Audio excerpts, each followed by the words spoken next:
Bonjour, je m'appelle Christelle Graleguen, je suis professeure de pédiatrie au CHU de Nantes. Je travaille dans le service des urgences et de pédiatrie générale.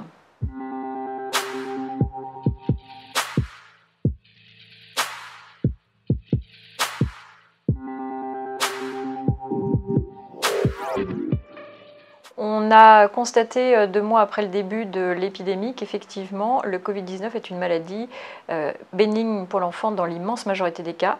Peu d'enfants ont été infectés et les quelques enfants infectés ont développé des formes tout à fait légères pour l'immense majorité d'entre eux.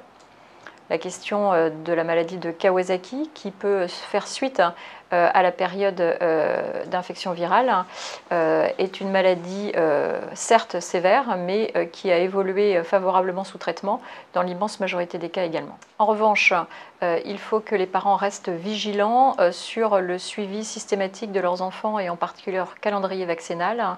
Il serait vraiment dommage que l'épidémie de Covid, que l'on sait plutôt bénigne pour l'enfant, soit à l'origine d'une recrudescence de maladies que l'on sait graves, comme la coqueluche, comme la rougeole ou les méningites chez l'enfant.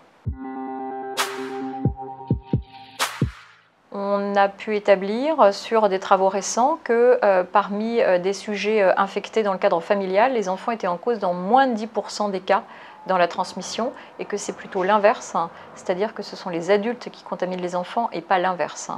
Donc c'est important à prendre en compte au moment du retour en collectivité des enfants et du retour aussi auprès des grands-parents.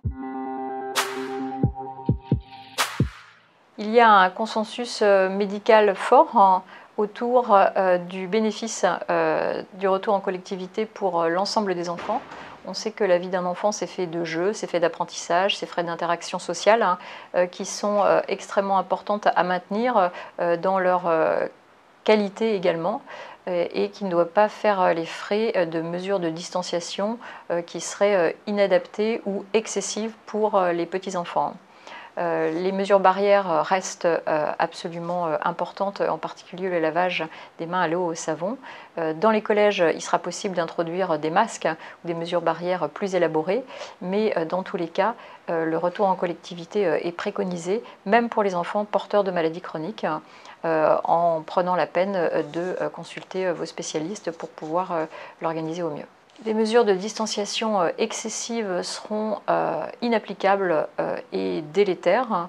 Il faut que les enfants puissent continuer à vivre et à jouer ensemble sans tension et sans angoisse supplémentaire. Il en va vraiment de leur santé psychique. Nous allons prendre ensemble comment adapter les mesures barrières au fil du temps en gardant du bon sens avant tout.